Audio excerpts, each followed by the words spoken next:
Is this the kind of game that you sort of mentally circle?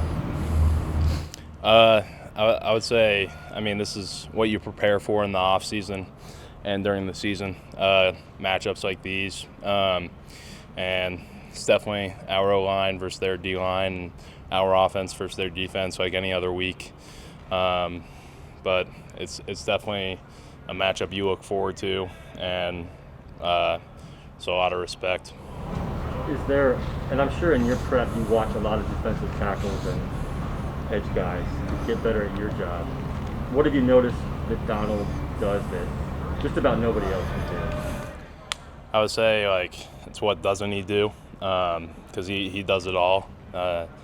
His repertoire, his move repertoire is insane. He can beat you with so many different things. And his play strength and flexibility, like everything, is what makes him him. How does how they use him challenge you? Is the communication on an offensive line, since he can play anywhere from like a 1-tech to a 9-tech? Yeah, he can line up anywhere. So we have our game plan going in, and we just stick to that game plan. And at the end of the day, it's us 5 trying to block their 5. So. Do you have it help, or does it help to go against Mark all the time? I mean, they're different bodies, obviously, but Yeah. type players or not? Yeah, exactly. You hit it on the head. Different bodies. So with DeForest, I mean, he's so hard.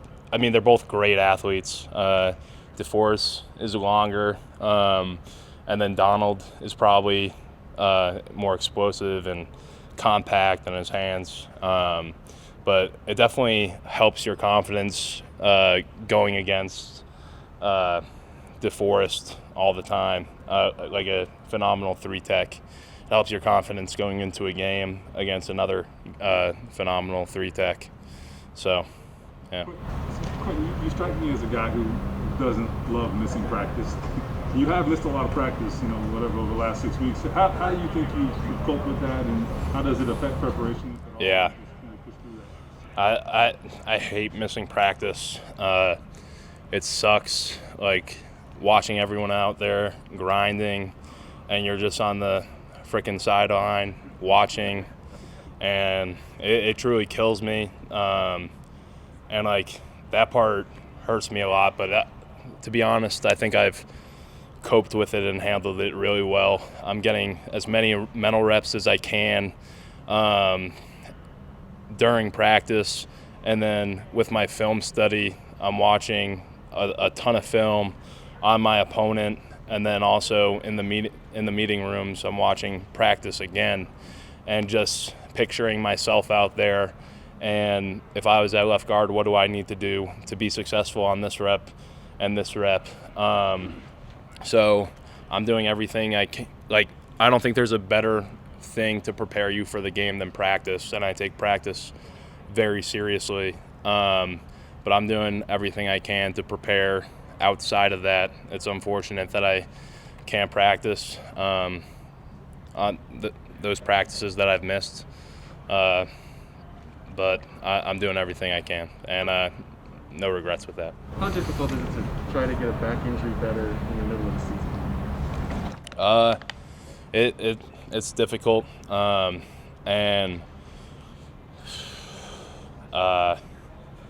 it's a lot of different things put into it.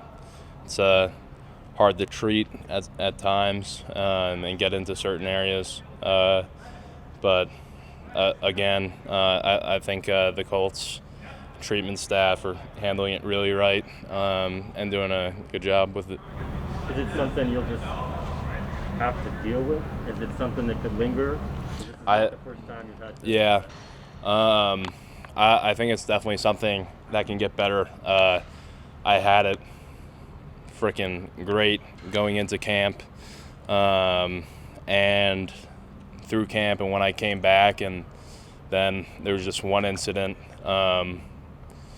that can't really talk about too much that triggered it, and came back. So I've got it better before, so I could definitely get it better again. I would say during the season, it's definitely harder to. Without surgery?